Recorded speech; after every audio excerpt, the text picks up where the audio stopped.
Jim Harbaugh always wants to win, and it seemed like there was a good chance that even if the Chargers were locked into a spot that he might decide to play his starters in Week 18. But after his latest comments, it seems like there's a chance he could rest his stars.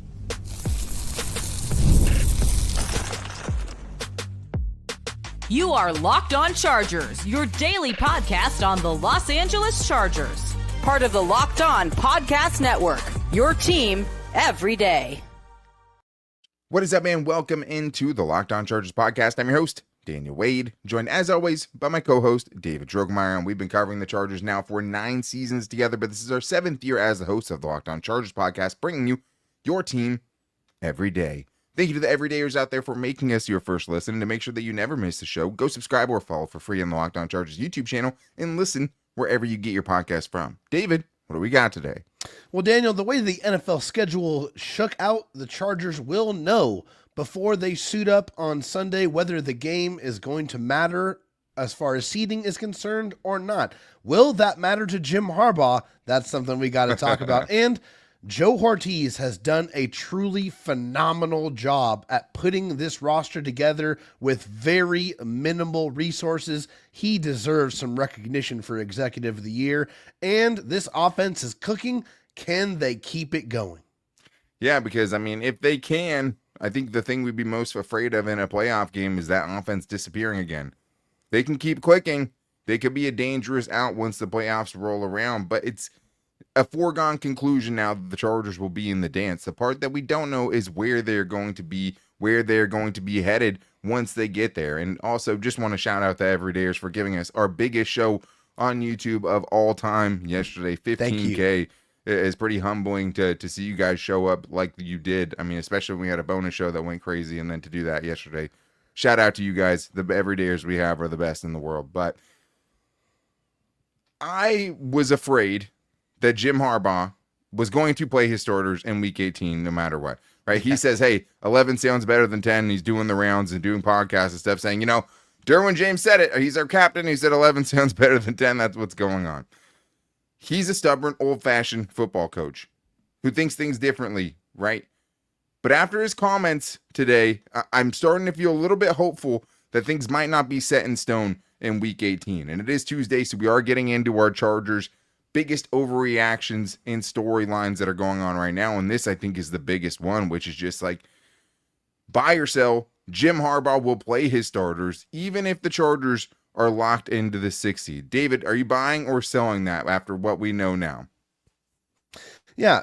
After his most recent comments, honestly, I am pretty convinced that he is going to wait and see what happens on Saturday. And I think what happens on Saturday is going to dictate what his decision is going to be. He said, hey, I'm not going to go through all of the hypothetical situations, but reading in between the lines there, it kind of seems like to me like, hey, also he said, we're going to do what's best for the football team. So just putting all of those things together, I am going to sell the fact that they're going to play the starters regardless of whether they have something to fight for or not. I think Jim Harbaugh understands if there is nothing, absolutely nothing to gain whatsoever, then I believe some of the starters will play a little bit, but I doubt they'll play a full game. This is the exchange with Daniel Popper that had me raising my eyebrows. Jim Harbaugh, when asked about potentially resting his starter, said the plan will be to win. Pretty vague. Doesn't mean who's going to be out there trying to win. Of course, they're all trying to win all the time. And so Daniel Popper says, so even if Pittsburgh wins and the Chargers can't gain anything as far as seeding, he would still play his starters. And then he said, I didn't say that. I'm not going through all the hypotheticals. So he definitely slammed on the brakes when Daniel Popper put out the hypothetical of, okay, are you still going to play these guys even if that game means nothing? Yeah. And that's what raises my eyebrows because he wouldn't do it. And I think there's still obviously some gray area, right? Could he go out there and play them for a couple of series? I think me and you are both on the same page when we say, listen, if there's nothing to play for, Justin Herbert should not be touching a blade of grass that day. He shouldn't even be active for that game. With the injuries that he's had already this season, if you give him a chance to rest up and you have nothing to gain, you absolutely take it because you probably have a trip to Baltimore coming up and you need them as healthy as possible. Especially with this team, right? Because we're talking about this team in 2022 when Brandon Staley had this exact decision to make in one of the most maligned moments of his truly kind of strenuous coaching tenure with the Chargers was when he decided to play his starters. Hey, we'll play him a couple series. We'll go show how good we are, and we're continuing everything. Then went on to get the brakes beat off of them by the Broncos in a game that didn't matter to either of those teams. And then Mike Williams breaks his back. Like that. It's as simple as that for me. I think that the nice thing is hearing him, it doesn't seem like he's just set in stone that they have to play. But I think there still is kind of some ambiguity around it where it's like, does not playing them mean, hey, they get a couple series? For me, I'm not playing them at all. But it leads to this one here we have from Big Daddy E, who says, buy or sell, playing the starters against the Raiders to try for a 5 seed is not as important as giving players rest and guarding important players from injury. This is a fair question, right? Because the Chargers are in the playoffs. We know that. There's nothing that can happen that's going to knock them out of the playoffs. Is it worth risking the injury, David, to just move up in seeding? Absolutely, it's worth it because I mean, you're the whole goal here is to win a championship, and you're if you have the ability to kind of navigate your path, and your path takes you on the quote unquote path of least resistance, that means that you get an opportunity to go against the Houston Texans, which I think we can all agree that they're one of the teams in the tournament that is definitely kind of sputtering towards the end of the season. Absolutely. And so that's an opportunity to go in there, win a playoff game, and then, like Jim Harbaugh said, maybe potentially host a playoff game at home. So if you have that opportunity, you absolutely have to go play the starters to go secure that, because you're in the playoffs already, yes, but the goal is to win a championship, and this is definitely the path that lets you get there, to me, the most effectively. Yeah, I mean, I think I'm selling it because to me, it's as simple as if you have something to play for, you play for it, right? It's hard to tell these guys at any time, to not try to win or whatever. And whoever plays, they're going to be trying to win. And the Chargers have to go throughout this week, and they have to prepare as if the starters are going to play, period. That's just what it's going to be like. But he's right. I mean, Jim Harbaugh is saying, hey, we have a chance to get the 5 seed, and it's unlikely, but there's a chance we could host an AFC championship game if one of these lower seeds goes on a run, and we do too. If you're going to go to the Super Bowl, you're going to have to face some hard teams, right?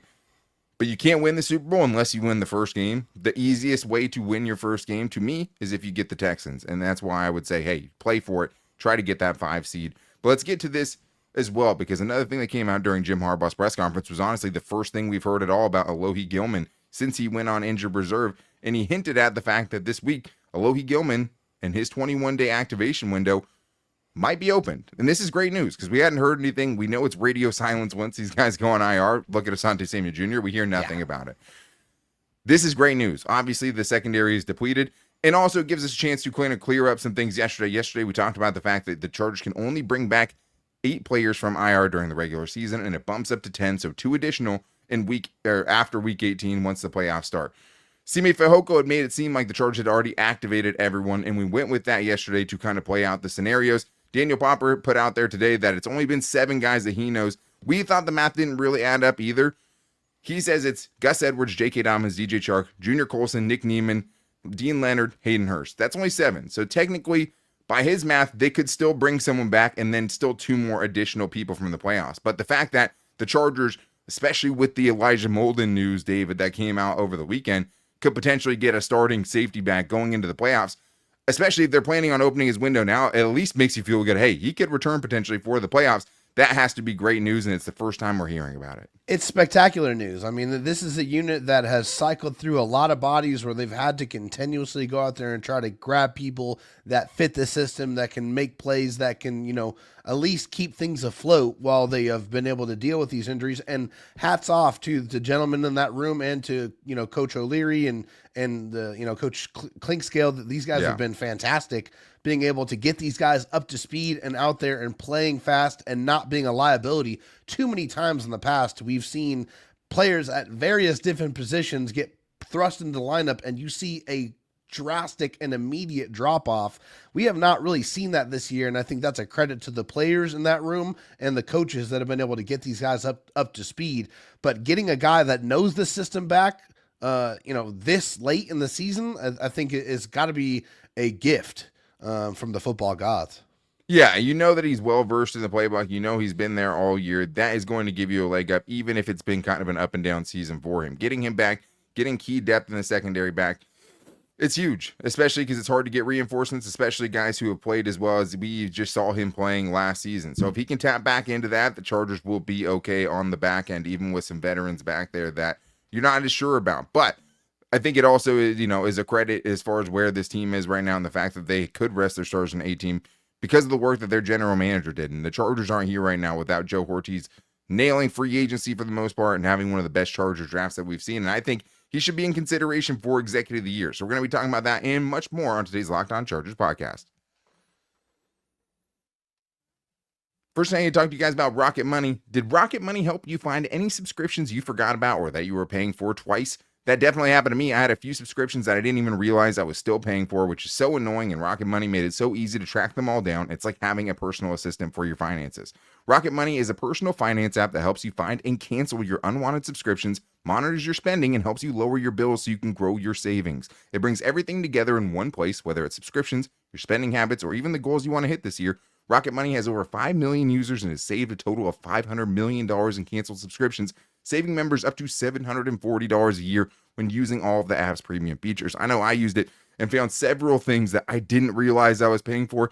It was so nice to get on there, cancel some of those things, and have a little bit of extra spending money for my first Christmas as a dad, where I spent all of my money on little baby Dylan. But if you guys want to, you can cancel your unwanted subscriptions and reach your financial goals faster with Rocket Money. Go to rocketmoney.com/lockedon today. That's rocketmoney.com/lockedon.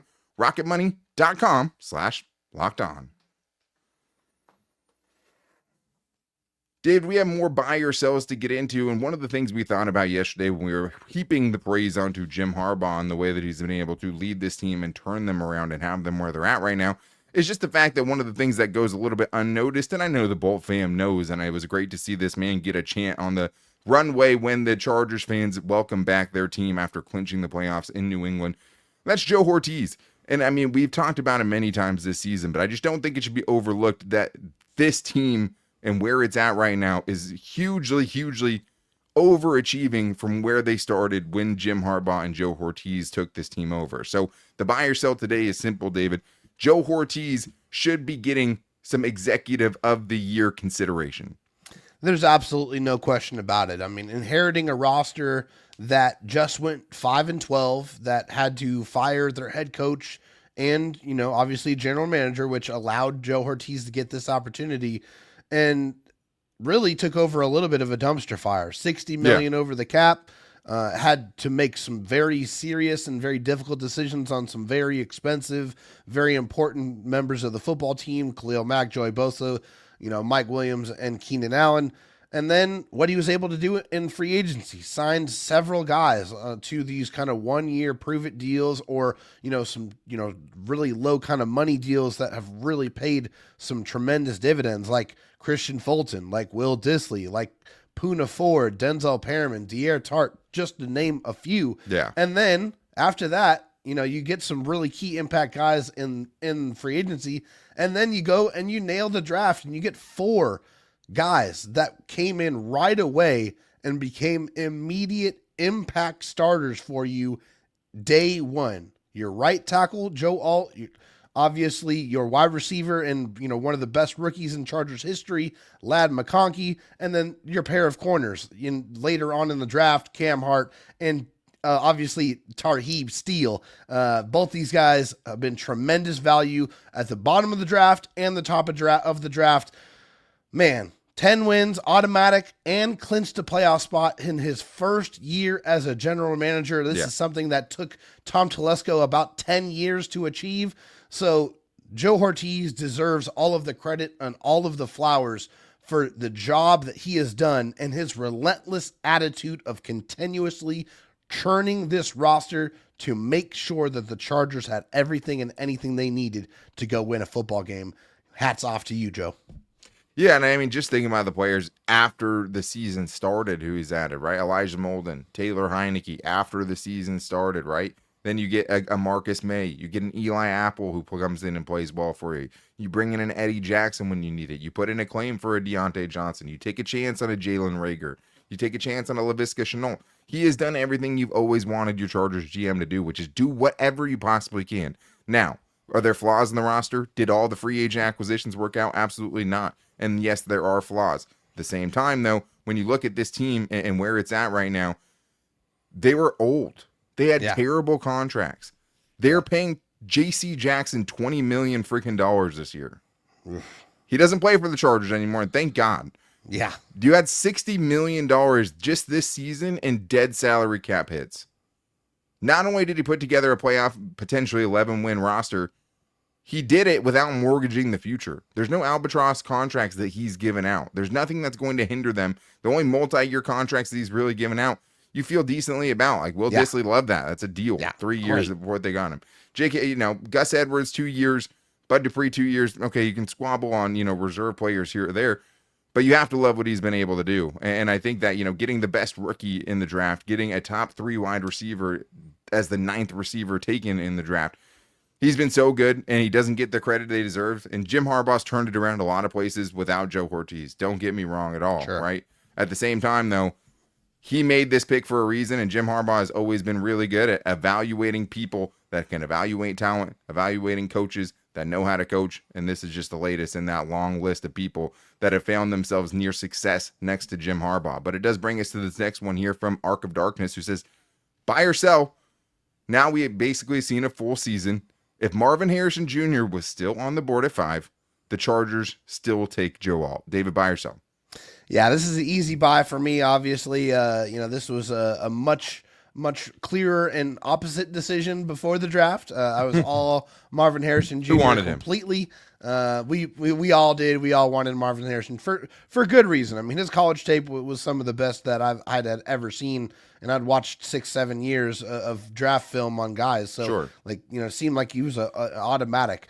And you then can throw Malik Neighbors in there too. We were both banging the table for either of those guys. No question about it. But now, obviously, having the benefit of hindsight, seeing what Joe Alt has meant to this Chargers offensive line, an offensive line that is clearly flawed on the inside, but had an obvious advantage on the outside with the tackle play.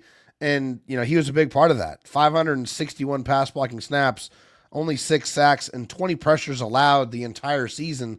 And 11 of Joe Alt's 15 games, he's allowed 1 pressure or less.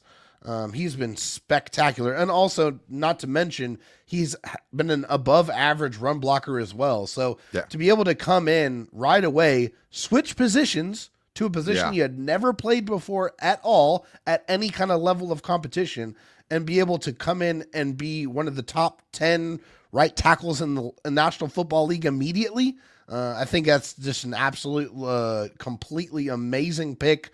And you got to give your hats off to Joe Hortiz for bringing him in. But, I'm taking Joe Alt all day. I mean, it's pretty easy. You got a guy who's going to be a stalwart offensive lineman for you for at least 10-plus years. That's what the hope is for sure. First, they need to get Rashawn Slater extended, too. Right away. Keep those two together, especially while Joe Alt's relatively cheap for his position. Yeah, I'm buying it 100%. And the reason I'm buying it is because reports have already come out after this. It was not down to Joe Alt or Malik Neighbors or Marvin Harrison Jr. I mean, Colin Cowherd was one of several people now that it says the Chargers' decision was actually Joe Alt or Brian Thomas Jr., which is not something anyone really had. But now seeing what Brian Thomas Jr. has done, the only person who's had a better rookie wide receiver season than Ladd McConkey, I think another feather in the cap for their evaluations and their talent scouting department. Because if they had taken BJJ 5 like that, nobody would have seen that coming. He went well later in the draft, and he has been a total stud. Supposedly that is who the decision was between, Joe Alt or Brian Thomas Jr., which is crazy to think about now. That is wild. We do have a Thier calling in, and a Thier thinks the Chargers could be dangerous, especially if Greg Roman can keep up what he's done the last couple games. Daniel, David, at your bio show Tuesday, Justin Herbert is a very dangerous cat. Come playoff time. If Greg Roman called the same way he has been calling the last 2 weeks, I am buying it. I don't care about the AFC. I don't care how many get killed back in there. Herbert can take this team to the Super Bowl. What do you think? Thank you. Love you. Well, reach out to it there just for a clarification. And what the buy or sell here is this. If Greg Roman can keep up the way he's play called over the last 2 games, the Chargers are going to be dangerous in the playoffs. Yeah, I'm going to buy it. And one of the kind of the key factors, or one of the key weapons that they have utilized to great effectiveness, not only the last few games, but throughout most of the season, is play action. And it has brought big play after big play after big play. And, even when the Chargers have not necessarily ran the ball as well as Greg Roman has wanted them to, the play action game has always been effective. And if they are able to continue utilizing that, then they're going to keep putting big plays out there for people to see. I think the thing with this is one of the things that scares you most and gives you the least confidence in this team once they get to the playoffs and start playing against good teams is the amount of stretches they've had against good teams where the offense has completely disappeared, right? Now we're talking about a 2-game stretch by Greg Roman's offense where they've scored 74 points over the last 2 games and scored 6 points in every quarter, a touchdown in 7 of the 8 quarters. That is all you can do. I mean, obviously the Patriots are whatever, but the Broncos were the number 1 defense in the league going into that, right? Yeah, the Chargers will be dangerous that their offense can start exploiting bad defenses and keep them in games when the defense isn't looking like the best defense in the league on the Chargers side of things. I think the defense and the lack of good defense played against good offenses is very high up there on the list of concerns when you're talking about playoff teams and the quarterbacks and offenses you're going to have to play. But if Greg Roman's offense keeps looking like he does right now, we haven't heard many complaints about him over the last couple of weeks, including us, right? So everything's going in the right direction. If they can keep that going, they're absolutely a dangerous out in the playoffs. But we still have more great buy or sells to get into, including if this offense will continue using someone who kind of shined in that last game, but hasn't been starting. Jamaree Salyer, is it time to make him the permanent starter at guard? And is the Chargers running game now fixed? Because that's going to be a big part of this offense continues to have success. Because yeah, play action's great, but the running game's been good the last couple games. And that's made a big difference. So we're getting into all that and more in today's Locked On Chargers podcast.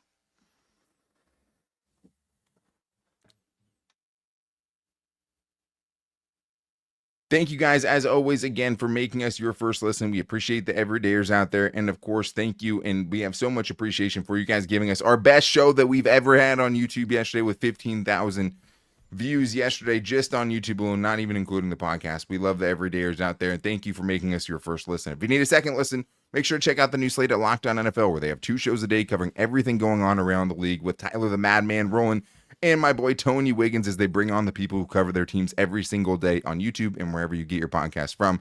David, let's continue this buy or sell with a couple of good ones we wanted to get to. And then we had so many good buy or sells.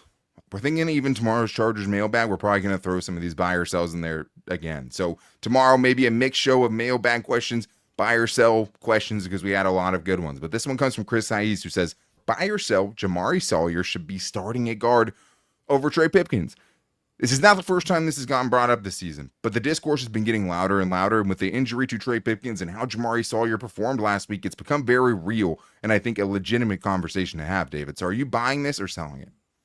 Yeah, I mean, I've been a guy that's kind of been pounding the table for most of the year to try to get Jamaree Salyer more touches at the guard position because, in limited snaps, he has played pretty well. I mean, in parts of, about 10, 12 games this year, he's only given up 8 pressures and 1 sack, and he only allowed 1 pressure in the last game. Now, the Patriots don't have anybody on the interior at all to really scare you from that perspective. No. As far as a pass rusher is concerned, they don't really have anybody on the outside either, which is why the Chargers gave Justin Herbert literally all day to throw the football. But I like that performance. I think that's something that can be built off of. They've already used him in the short yardage situations. Now you saw what a full start looks like.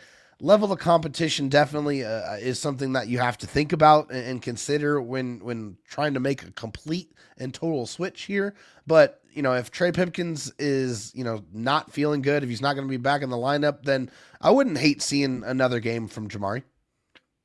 I would go as far as, I'll buy it. The thing is that people forget is Jamaree Salyer is one of the worst guards in the NFL last year, period. Yeah. Most pressures allowed in the NFL last year at the guard position. Early this year, he wasn't good either when he was playing in place of, injured players, when the tackles got hurt and he had to come fill in. He wasn't great. But lately, he's been good. And just over the last few games, if you look at what he's been able to do, his last 74 pass blocking snaps, he's only allowed 2 pressures. That's really good. Jim Harbaugh, when talking at his press conference, was pretty non-committal about who was going to be the starter. He would not say it. He praised the entire offensive line, but he would not say that Jamaree Salyer was going to take Trey Pipkins' job, but he wouldn't also say that Trey Pipkins is our guy moving forward, period. If he's healthy, he'll be out there. At the same time, they're switching out Jamaree Salyer with Sam Mustipher in this last game. So I think that kind of shows you where they feel about it and the chances of it actually happening. It's hard to say. I'll tell you one thing. I don't like the substitutions. Obviously, they played great last week. The offensive line did as a whole. I'm not a fan of subbing in guards when both, when everyone's healthy. Just throws off the chemistry to me. Communication is such a big part of it and has been such an issue for them. I'd like to find one dude to put out there, whoever that is, primarily. But I think overall, you just have to be impressed by how well the entire offensive line played when Jamaree Salyer was in the game, which leads to our next buy or sell, which is this. Buy or sell, the offensive line is playing the best that they have all season. And last week, obviously, it's with Jamaree Salyer in the lineup. David, are you buying or selling that? Yeah, I'm buying that for sure. I mean, Justin Herbert was hardly touched in the last game, and they were able to run the ball a lot more effectively against the Broncos. At least, they were able to hit it, and then finally kind of break the dam towards the end of the game, getting that big run from Gus Edwards, and then carrying it over in this game too. Also, running the ball extremely well, breaking off and ripping off some big chunk runs, some 8, 9, even 12-yard runs from J.K. Dobbins, who's coming back looking really strong, looking fast, looking quick, looking powerful. But the offensive line was opening up holes for him to run through as well, which is not something that we saw a lot this season. So, no. And yes, it was the Patriots, Totally. In the last game, completely understand that. But even when you play that well right there, that's something that you can hold on to. That's going to give you confidence no matter what, because you're going up there against a professional and you're dominating. So having that performance, having that inventory in your mind is only going to make you play better in your next game and keep that positive momentum flowing. Yeah, it was the highest. I mean, I would buy it. The highest Pro Football Focus grade as a unit that they've had, 90.9 this year as a team. In pass blocking, felt like the cleanest pockets that Justin Herbert's been throwing out of this year. No question about it. 0 sacks allowed, only 5 pressures allowed on 43 pass blocking snaps by the offensive line as a whole. Excellent. 2 pressures allowed by Matt Locke and J.K. Dobbins.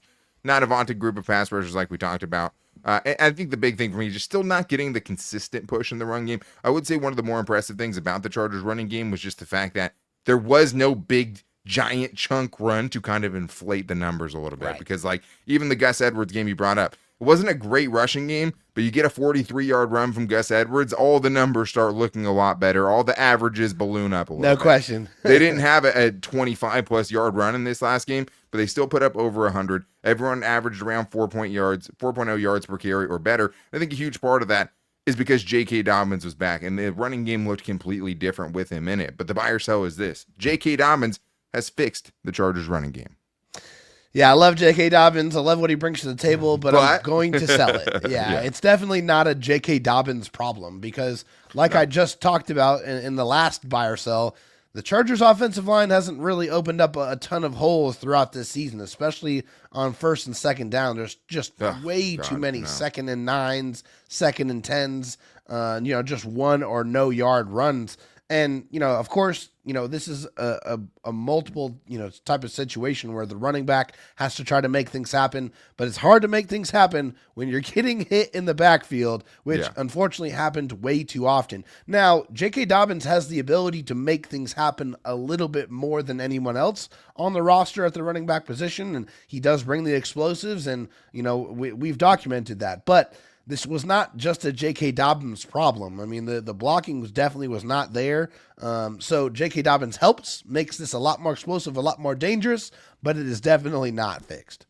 Yeah, and I mean, it's not like they ran for 200 yards in this last game either, right? I mean, it was a good, solid performance, especially since you didn't really get much from Justin Herbert in this game. You like what you saw from them, and I think Kamani Vidal has actually been quietly pretty good recently. First 4 games, averaged 2.4 yards per carry. Over the last 5 games, that's up to 4.4 yards per carry, which is nothing to getting in rhythm at all, especially when we talk about the kind of flaws of the blocking in front of him. It would have been nice if we could have seen Gus Edwards build on that big run and not get hurt, and hope that you're adding what we saw from J.K. Dobbins to a Gus Edwards who's maybe finally finding his footing. Hard to have a lot of faith in that, right? Felt like he was just starting to get going, then he gets hurt. Hard to know what that's going to look like if he comes back. But I think the only way the Chargers get a consistent running game is they have J.K. Dobbins. I'm not saying that they will get it, but that's their best chance at it. And I just think that even in this last game, you saw it's not about the yards per carry that he had. It's just what it looked like, right? Several runs that should have been no gains that go for 4 yards. A 3rd and 2 that should have been a loss of 2 that he bounces on the outside and finds a way to get a first down. The contact balance is crazy. I put that he looks like a bumper car when he's running because it's just like collisions and people are just bouncing off of each other, but he's still right there on his feet, ready to go forward again. Yeah. 264 rushing yards over the last 2 games. That's a great start in the right direction, but they also have 5 games this year where they had 61 or less rushing yards. Yeah. 4-game stretch where they didn't hit 100 rushing yards. Obviously, 3 of those, they didn't have J.K. Dobbins there. So their best chance is with him, but I'm not fully ready to buy into the Chargers having the running game we hoped they would have. It's been better under Greg Roman, but it's been a bad rushing offense by Greg Roman's standards that he set for himself, which is basically, I have a top 10 rushing attack everywhere I go. Getting closer to that the last couple weeks, we'll see what it looks like this week, and we'll see once the games are super important if they can keep that balance, if they can keep teams off balance, and if they can keep the play action as a big part of the game plan, because we know that's where they're at their best. But that's going to wrap things up for today's show. Shout out to me and David Flu Game, battling the symptoms, being under the weather to get a show out to you guys today. How could we not when you guys gave us our best show ever yesterday? We're going to try to be back here tomorrow with a Chargers mailbag. If your buy or sell didn't get on today's show, we're probably going to throw some buy or sells into tomorrow's show as well as we lead into the new year and have a fresh crossover Thursday on Thursday and have our Keys for Success show for a very weird game the Chargers are going to have on Sunday. But thank you to the everydayers again for making us your first listen. If you ever want to make sure you can't miss the show, go subscribe or follow for free on the Locked On Chargers YouTube channel and listen wherever you get your podcast from, as well as finding it every day on all of our social media. You can find it on our Twitter at Locked On LAC, on our Instagram at Locked On Chargers, and our Locked On Chargers Facebook page as well. You can also find the show every day on our personal accounts, for me at Dan Talk Sports and David at Dro Talk SD on Twitter. And if you guys want to be like a Thier and get your voicemail on the show, call into 323-524-7924. Leave a 30-second Chargers buy or sell or a question that you have for us for the mailbag, and we will try to get it on. But make sure you guys are back here tomorrow for this Chargers mailbag. But until then, guys, take it easy and go Bulls.